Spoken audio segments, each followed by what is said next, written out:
여러분 안녕하세요. 법제 2강을 시작하도록 하겠습니다. 지난 시간에 이제 공공구조를 했고요. 이번에 사회보험 5가지를 알아보도록 할게요. 사회보험은 어쨌든 간에 보험 형식이니까 국가에서 하는 보험이지만 보험을 가입한 사람한테만 혜택을 받는 게 사회보험이에요. 그러면 이 사회보험의 종류가 5가지가 있는데요. 첫째 국민연금, 그 다음에 산재, 사업장에서 사고를 당했을 때 고용보험, 실업급여를 받을 수 있는 고용보험이라든가 건강보험, 의료보험, 옛날에 의료보험, 지금 건강보험이죠. 또 건강보험료의 한 10% 정도를 갖고 운영하는 노인장기요양보험까지 이렇게 5가지를 설명해 드리도록 할게요. 여러분이 한번 개념을 잡아보시고 이해하시는 시간이 되었으면 좋겠습니다. 국민연금은요, 우리 국민들이 노인이 되었을 때 연금식으로 이렇게 받을 수 있도록 하기 위해서 노령이나 장애나 사망에 대해서 국민의 생활의 안정과 복지를 이바지하기 위해서 만들어진 게 바로 국민연금이에요. 국민연금에서 이제 근로자라는 게 있죠. 사업장에서 임금을 받고 일하는 사람을 근로자라고 하고요. 사용자가 있습니다. 사용자는 사업장의 사업주를 얘기하는 거예요. 즉 사장님을 얘기하는 게 사용자입니다. 그리고 여기 그 국민연금을 낼 수 있는 상한액과 하한액이 정해져 있어요. 그래서 많이 내고 싶다고 무한정 많이 낼 수 있거나 적게 내고 싶다고 아주 조금만 낼 수 있는 게 아니라 상한액과 하한액이 정해져 있는데, 요게 이제 해마다 정해서 최대 금액이 이제 그거를 해마다 차이가 있지만 최대 금액과 최저 금액이 있으면서 여기서 적용되는 원칙이 소득 재분배 원칙을 적용하고 있어요. 국민연금은 소득 재분배 원칙을 적용한다. 그러니까 국민연금을 예를 들면 아주 적게 내시는 분이 8만 원을 낸다. 그럼 이분은 나중에 연금으로 매달 얼마씩 받을 수 있냐면 그 연도에 따라 틀리는데 예를 들면 한 35만 원 정도를 받을 수 있다. 그러면 40만 원씩 최대치를 낼 수 있는 사람은 나중에 연금을 한 80만 원 정도 받을 수 있다라고 했을 때 어쨌든 조금씩 더 내면 연금을 조금 더 받을 수 있어요. 하지만 이제 8만 원씩 냈다면 5배 정도의 연금을 받는 거고, 최대치를 냈다 그러면 2배 정도로 되는 연금을 이렇게 받을 수가 있는 거예요. 그러니까 어쨌든 그 적게 내는 사람이 조금 더 혜택을 받을 수 있는 그 소득 재분배 원칙을 적용하고 있는 게 국민연금의 원리다. 요를 이제 알아두시면 되고요. 그리고 여기 국민연금의 그 연금의 종류가 노령연금이라고 해서 이제 나이가 되면 받을 수 있는 거죠. 65세부터 받을 수 있다, 63세부터 받을 수 있다 이런 거고, 저 나이 때는 65세부터 받을 수 있거든요. 이렇게 노후에 받을 수 있는 거 매달 얼마씩 받을 수 있는 게 노령연금이고, 요거 말고 장애연금도 있습니다. 장애인연금 말고 공공구조에서 나오는 장애인연금은 요거는 동사무소 주민센터에서 받을 수 있는 30만원 장애인연금도 있고요. 국민연금 가입자라고 그러면은 장애 정도에 따라 장애연금도 받을 수가 있습니다. 요거 있는지 모르시는 분들이 많이 있어요. 그래서 국민연금에도 장애연금이 있다는 걸 꼭 알아두시고, 주변에 누가 있으면 좀 알려주세요. 장애로 인해서 소득이 감소하는 거에 대해서 지원해주는 장애연금도 있다. 그 다음에 유족연금은 누가 받을까요? 남편이 국민연금을 받고 있었어요. 근데 남편분이 이제 돌아가시거나 그러면은 이제 배우자가 60% 정도 받을 수 있는 게 유족연금이죠. 유족연금이고, 반환일시금이라는 게 있습니다. 반환일시금. 요건 뭘까요? 반환일시금은. 요거는 뭐냐면요. 10년, 120개월, 10년 이상 가입한 사람만 이게 매달 주는 노령연금을 받을 수 있는데, 10년 가입이 안 됐어요. 그래가지고, 한 9년 정도나 그 개월수를 따졌을 때 110개월, 이렇게밖에 가입을 못했다면, 그러면 그냥 일시금으로 받는 거예요.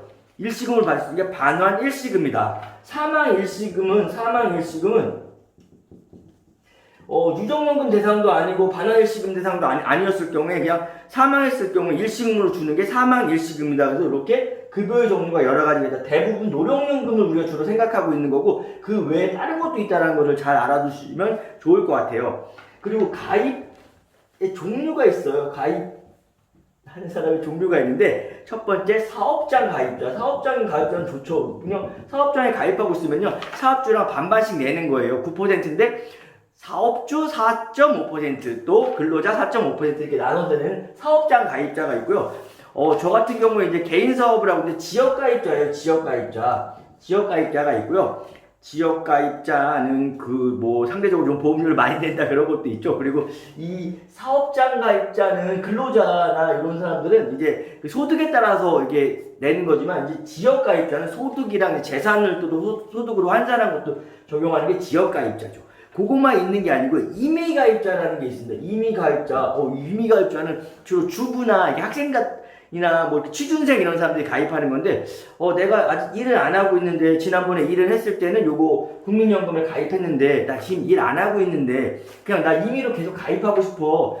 나중에 이제 연금을 받고 싶거나 이렇게 해가지고 해서 가입 자격은 안 되지만 그냥 내가 임의로 그냥 계속 가입을 하는 거예요. 학생 때나 취준생 때나 주부지만 이렇게 가입을 하는 거죠. 그래서 남편이 사업장 가입자예요. 그래서 남편은 나중에 이제 막 해가지고 국민연금을 뭐 100 몇십만 원 받는다. 하지만 나도 용돈을 이 정도로 받기 위해서 이제 임의 가입을 계속 해가지고 나중에 뭐 50만 원씩 받을 수 있다. 이런 식으로 만들어 나가는 게 임의 가입자죠. 임의 가입자가 있고요. 주부나 아까처럼 뭐 학생들이 가입하는 게 임의 가입자고, 임의 계속 가입자가 있습니다. 임의 계속 가입자.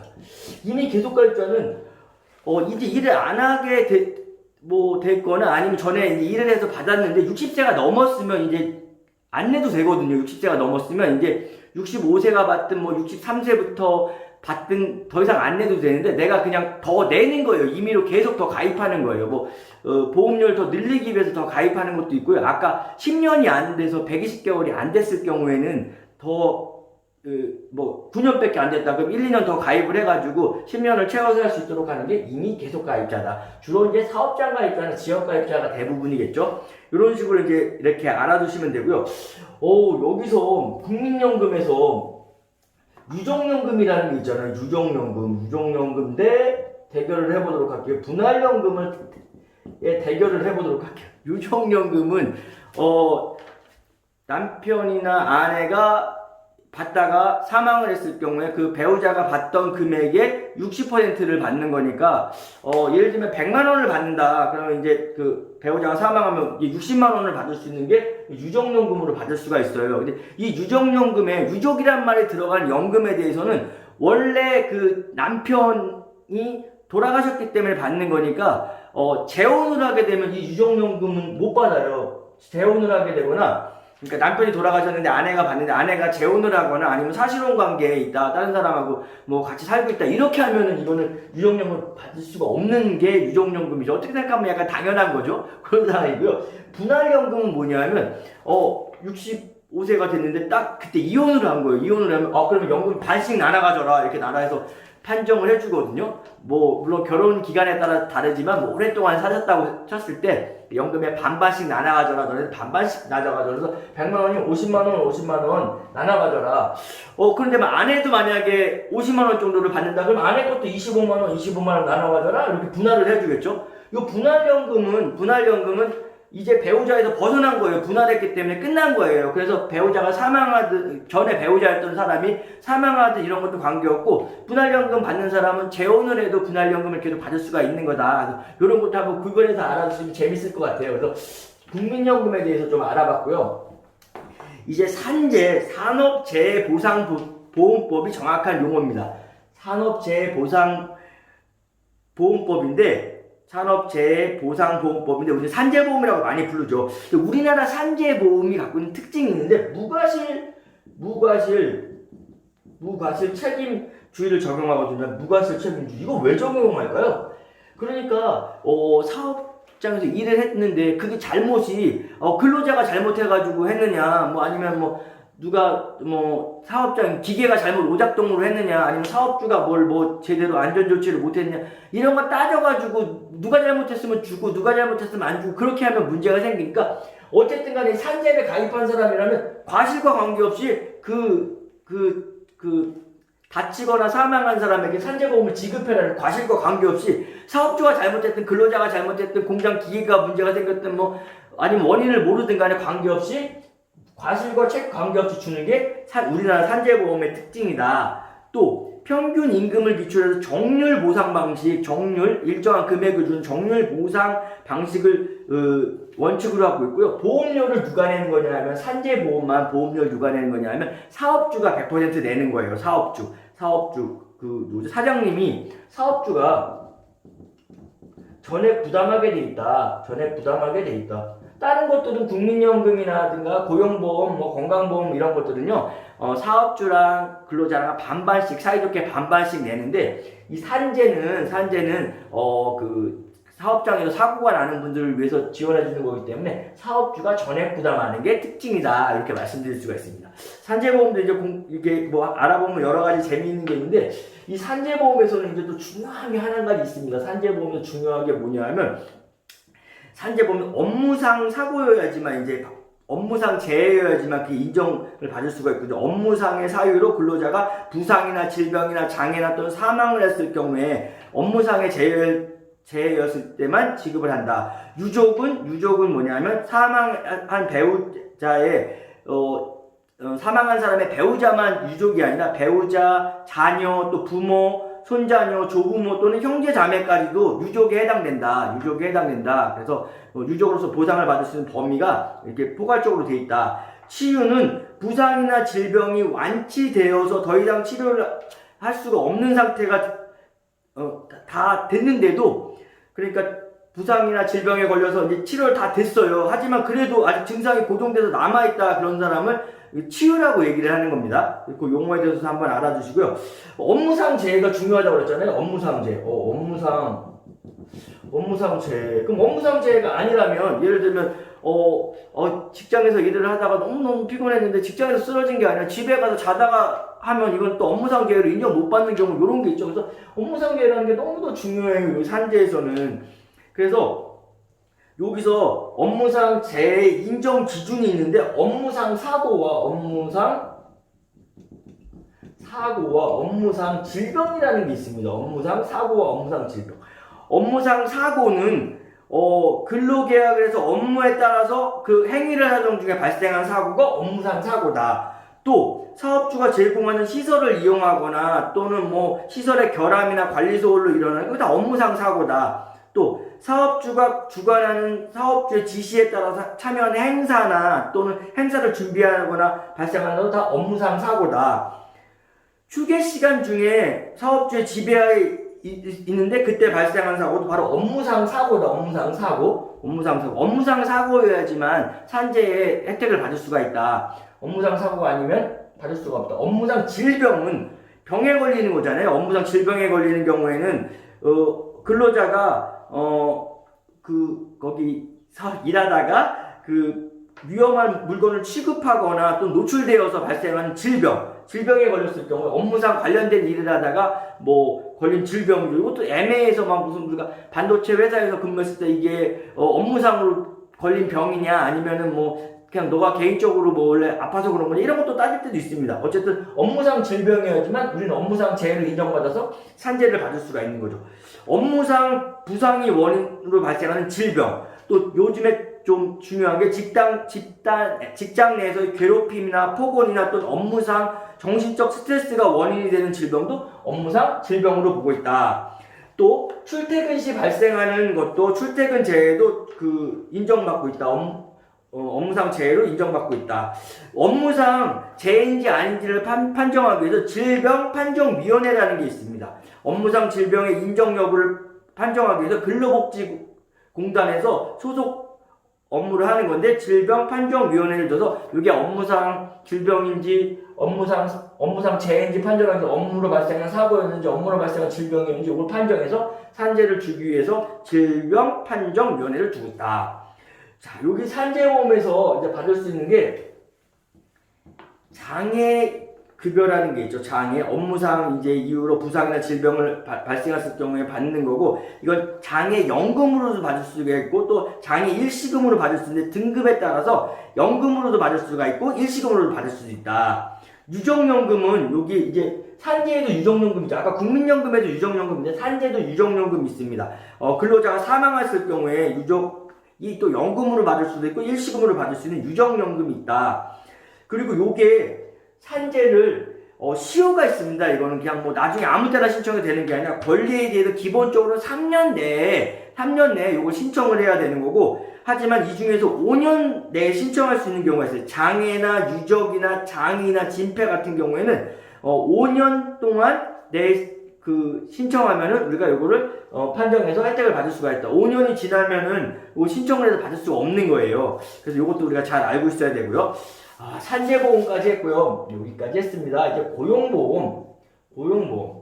고용보험은 사실 이제 일을 하다가 실직을 했을 경우에 이제 받을 수가 있는 거고, 요즘에 이제 실직을 많이 하기 때문에 실업급여가 이제 거의 고갈 상태에 있다, 이런 얘기도 있더라고요. 어쨌든 이 고용보험은 실업이라는 게 있는데, 이거는 중요한 의미가 있는데, 근로자의 의사와 능력이 있음에도 불구하고, 취업을 하지 못하는 상태에 이르렀을 때 실업이라고 한다. 그러니까, 여기 고용보험을 받으려면 실업 상태가 돼야 되는데, 그 실업이, 제가 그만두겠습니다. 저는 여기서 도저히 저하고 안 맞습니다. 이렇게 하면 실업이 아니라는 거예요. 네가 스스로 그만둔 거잖아. 그래갖고, 실업급여를 못 받습니다. 그럼 어떻게 되냐면, 사업장에서, 우리가 지금 코로나로 사정이 너무 어려워서 좀 그만두셔야 될 것 같아요. 이렇게, 직장이나 사업장에 사정이나 아니면 거기서 직장이나 사업장에서 그만두라고 해야지만 실업급여를 받을 수 있다. 여기서 근데 실업급여를 고용보험 대상에 제외되는 사람이 있습니다. 한 달에 60시간 미만으로 근로하는 사람 있죠? 한 달 60시간 미만 근로하는 사람, 59시간, 58시간, 요렇게 일하는 사람은 고용보험 대상자에서 제외가 되고요. 공무원이라든가 사립학교 교원, 요런 사람들도, 고용보험 대상자에서 제외가 된다. 고용보험에는 이제 크게 구직급여라고 해서, 실직을 했는데, 일자리를 구하려고 한다, 일자리를 구하려고 노력한다, 그러면 구직급여를 주는 거예요. 매달 이제 얼마씩 주는 거죠. 그거 이제 전에 받던 금액에 따라서 이제, 거기, 해당하는 금액을 주는 거고요. 그거 말고 취업촉진수당이라는 게 있습니다. 취업촉진수당이라는 게 있는데, 이 사람들이 실직을 하면, 나 직장에 취직할 수 있음에도 불구하고 그냥 실업급여만 받는 경우도 있으니까, 너가 만약 빨리 취직을 하게 되면, 이전에 받던 거에 50%를 너가 취업을 하더라도 줄 거야. 이런 조기 취업수당도 주고, 또 직업 능력 개발 수당이라든가, 이런 식으로 줘서 취업을 좀 더 할 수 있도록 해주는 요 취업 촉진 수당이라는 거랑 나눠진다. 구직급여 매달 주는 금액이고, 취업을 하고 노력했을 경우에 주는 취업 촉진 수당이라는 게 있다. 빨리 취업하면은 뭐를 받을 수 있다? 빨리 취직했으면 조기 재취업 수당도 받을 수가 있다. 이런 게 있습니다. 근데 요거를 또 받으려면 요건이 있습니다. 고용보험 사업장에서 나 2달, 3달만 일하다가 그만뒀다. 이런 건 안 되고요. 수급 요건이 있습니다. 고용보험을 받을 수 있는 수급 요건은 그만두기 이전 18개월 동안 180일 이상 18개월 동안 180일 이상 근무를 한 사람이어야지만 구직급여, 즉 실업급여를 받을 수 있는 대상자가 돼요. 이거는 이제 받을 수 있는 건 120일에서 270일이니까 120일은 4개월에서 한 9개월 정도까지 이제 실업급여를 받을 수가 있는 거죠. 구직급여라고 해서 매달 이제 금액을 받을 수가 있는 거죠. 이렇게 이제 고용보험에 대해서 알아봤고요. 이제 남은 게 이제 국민건강보험과 노인장기요양보험인데 이걸 좀 묶어서 제가 이제 다시 설명하려고 여기 4번하고 5번에 넣었습니다. 건강보험은 이제 건강보험을 시행하고 있는데 건강보험을 다 우리나라처럼 시행하고 있는 건 아니고요. 우리나라랑 대만만 실시하고 있는 게 일반 사회보험과는 달리 국가에서 국민 전체를 대상으로 건강보험을 관리하고 운영하는 방식을 선택하고 있어요. 그래서 요거는 이제 사회보험은 보험이지만 가입하고 싶은 사람만 가입하는 건 아니고 전 국민을 대상으로 국가에서 건강보험을 관리하고 운영하는 방식으로 하고 있다. 그래서 국내의 건강보험은 국내에 거주하는 국민이면 다 가입자나 피부양자가 되는 거예요. 가입자의 이제 가족으로서 이제 건강보험 혜택을 받을 수 있는 피부양자에 다 등록되는 거다. 전국민 의료보험을 실시하고 있다. 이렇게 이해하시면 되고요. 여기도 역시 가입자가 직장 가입자하고 지역 가입자가 있죠. 회사 다니는 사람이랑 지역 가입자랑 이렇게 구별되어 있습니다. 요게 자격 상실에 대한 문제가 나오는 경우가 있어요. 어떤 때 자격을 상실하냐 하면 자격 상실하는 경우 그날 바로 자격을 상실하는 경우가 있고 다음날 자격을 상실하는 경우 요걸 구별해서 아셔야 돼요. 한번 그래서 제가 좀 헷갈리긴 하지만 제가 한번 최대한 잘 설명해 드려 보도록 할게요. 자격을 잃는 경우 상실하는데 다음날 상실하는 경우가 있습니다. 사망했다. 국적을 잃었다, 국내에서 거주하지 않았다라면 다음 날에 자격을 상실하는 거예요. 사망했으면 오늘 상실하는 게 아니라 사망한 사람, 국적을 잃은 사람, 국내에 거주하고 않고 해외로 간 사람, 이런 사람은 다음 날 자격을 상실하게 된다. 그러면 그날 바로 자격을 상실하는 경우가 있어요. 직장 가입자의 피부양자로 등록했다. 그러면 피부양자가 된 날, 그날부터, 오늘이면 오늘부터 자격을 상실한다. 또 수급권자나 의료보호 대상자, 기초수급자가 되거나 의료보호 대상자가 되면 이제 이 국민연금을 내지 않아도 되거든요. 이런 거는 대상자가 된 날, 바로 자격을 상실하게 된다. 직장 가입자의 피부양자가 되거나 수급자가 되고 수급권자가 되거나 또 의료보호 대상자가 된다. 그럼 그 날부터 상실하게 된다. 아까랑 아까 구별될 수 있죠. 아까는 사망하거나 국적을 잃거나 해외를 가는 경우, 이런 경우에는 다음 날부터 자격 상실. 직장 가입자가 되거나 수급권자나 의료보호 대상자가 되면 그날부터 자격을 상실하게 된다. 이런 것도 알아두시고요. 피부양자라는 게 뭐라고 그랬죠? 직장 가입자나 이렇게 사람에 의존해서 기준 소득이나 재산 이하인 사람은 피부양자로 등록을 할 수가 있습니다. 피부양자가 등록할 수 있죠. 예를 들면 제가 이제 가입자잖아요. 건강보험 가입자면 저희 아내나 또 저희 아들 둘이 있는데, 이런 경우에는 뭐냐면 피부양자가 되겠죠.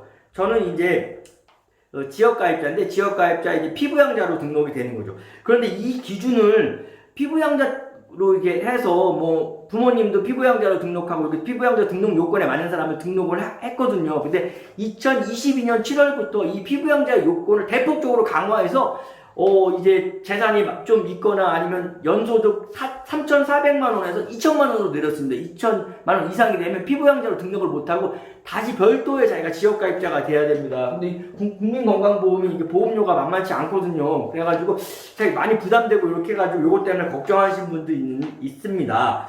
어쨌든 이 피부양자가 되는 경우에는 가입자의 배우자나 직계 존속, 직계 비속, 존속이면 부모님이고 직계 비속이면 자녀나 배우자 또는 가입자의 형제 자매까지도 뭐로 할 수 있냐면 피부양자로 등록할 수가 있습니다. 피부양자로 등록할 수 있죠. 저희 어머니 같은 경우는 저희 동생이 직장을 다니고 있는데 거기에 피부양자로 등록해서 어머니가 하고 있는데, 어머니도 이제 뭐 연금을 받으시거나 재산이 이렇게 있구나 해서 내년에 탈락하지 않을까 이런 또 걱정을 하시는 경우가 있어요. 저희 어머니만 그러는 게 아니라 이렇게 걱정하시는 분이 있다. 또 여기에 국민건강보험에서 가입 제외가 되는 경우가 있습니다. 가입 제외가 되는 경우가 직장을 다녔지만 한 달을 안 다녔다. 1개월 미만인 사람은 그 가입자에서 제외해야 된다. 병역 의무를 지고 있는 사람, 현역병이라든가 뭐 간부보생 이런 식으로 하는 사람은 가입자에서 제외가 된다. 또 선거에 당선됐지만 뭐 매달 급여나 이런 걸 받지 않고 있다. 아직 받고 있지 않고 있다. 이 사람은 가입자에서 제외가 되는 경우가 있다. 본인 부담금 상한제라는 게 있는데 이런 것도 알아두시면 돼요. 이게 연간 본인이 부담할 수 있는 금액의 상한제가 있습니다. 그러니까 무한정 내는 게 아니라 병원에 계속 입원해 있었지만 본인 부담금이 상한액이 있습니다. 그 이상은 내지 않고 돌려받을 수 있으니까 그 초과분에 대해서는 이제 환급해주는 제도인 본인 부담금 상한제가 있다. 그 다음에 급여가 국민건강보험에 급여가 제한되는 경우가 있습니다. 어떤 경우냐면은 시골에서 이게 땅을 많이 갖고 있는데, 사실은 뭐 오래전부터 땅을 많이 갖고 있었어요. 그래가지고 농사를 많이 짓고 있는데 지역가입자죠. 그래서 재산은 많이 있다고 판정을 해서 이 건강보험료가 많이 나오는 겁니다. 그래갖고 건강보험료 계속 밀리는 거예요. 돈도 없고 하니까 뭐 가을에 좀 이렇게 수확해가지고 좀 밀린 거 내야지 해갖고 굉장히 비싼 금액이 있어갖고 이게 밀려서 계속 내고 있지 않는 경우에는 나중에 연체로 인해서 완납할 때까지 건강보험에 적용을 못 받는 경우가 있어요. 이게 급여의 제한인데 통상 6개월 이상 연체하게 되면 그 건강보험에 적용을 못 받습니다. 그래서 이렇게 밀리지 말고 내야 되는데, 직장 다니는 사람은 밀릴 수가 없겠죠. 급여를 받을 때 이미 떼고 하니까. 그런데 이게 지역가입자 중에 그런 경우가 있다. 그래서 급여를 제한받는 경우도 한번 알아두시고요. 마지막으로 제가 노인장교양보험에 대해서 말씀드리도록 할게요. 여기서 이제 노인장교양보험의 노인이라는 것은 이제 65세 이상의 노인인데, 65세 이상이 노인이거나 아니면 65세 미만이지만 노인성 질환을 갖고 있다. 뭐 치매라든가 뭐 뇌졸중 이런 거 갖고 있다. 갖고 있으면 이제 노인으로 봐요, 노인으로. 그래갖고 그 장기 요양 등급을 받을 수가 있어요. 장기 요양 급여를 받을 수 있는 사람은 6개월 이상 혼자 일상생활하기 어려운 자, 이렇게 돼 있고요.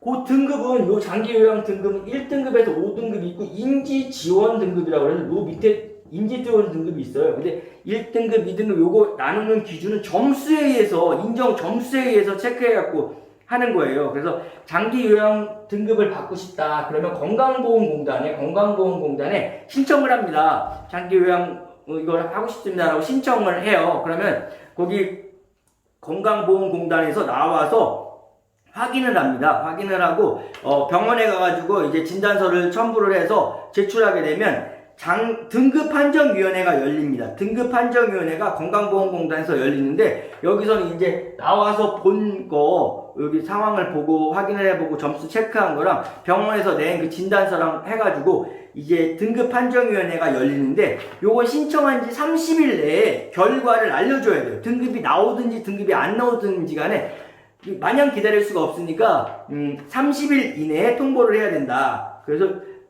그렇게 돼 있고요. 그리고 유효기간은 한 번 등급을 받았다, 한 번 3등급을 받았다, 2등급을 받았다, 이렇게 등급을 받았으면 유효기간은 최소 1년 이상으로 하고 있어요. 근데 지금 보면 이제 저도 이제 여기 장기 요양 기관을 이제 운영하고 있는데, 어떻게 하냐면 1년을 일단 주고요. 1년까지는 그냥 자동으로 연장해 줍니다. 특별한 일이 없으면 1년으로 하고, 1년 지났을 때 뭐 특별한 문제가 있거나 이러면은 이제 다시 와서 확인하지만, 대부분 1년하고 1년 추가로 연장해 주고 있다. 요거는 급여의 종류가, 장기요양보험의 급여의 종류는 재가급여가 있고요. 재가급여가 있고 시설급여가 있습니다. 재가급여는 이제 방문요양, 방문목욕, 방문간호라든가 주야간 보호, 이런 경우, 단기보호 이런 경우에 재가급여를 하게 되는데, 요거 자기부담금이 15%예요. 그렇다는 얘기는 공단에서 몇 퍼센트를 낸다? 공단에서 85%를 부담하는 게 재가급여다. 그래서 뭐 요양보호사가 오거나 뭐 주간보호센터를 보내거나 이런 경우에는 등급을 받으면 재가급여일 경우는 자기부담금 15%, 공단부담금 85%다. 그러면 시설급여는 뭐냐면 요양원에 가는 거예요. 노인 요양 공동생활가정, 그건 작은 요양원이고, 우리가 일반 요양원, 이렇게 요양원에 가게 되면 시설에 들어가서 24시간 있게 되면 자기부담금 20%고 공단부담금 80%로 운영되는데, 요 자기부담금도 이 공공부조의 혜택을 받는 사람인 기초수급자라든가 차상위계층은 요거를 감면이나 또는 면제되는 제도가 있다는 것도 알아두시고요.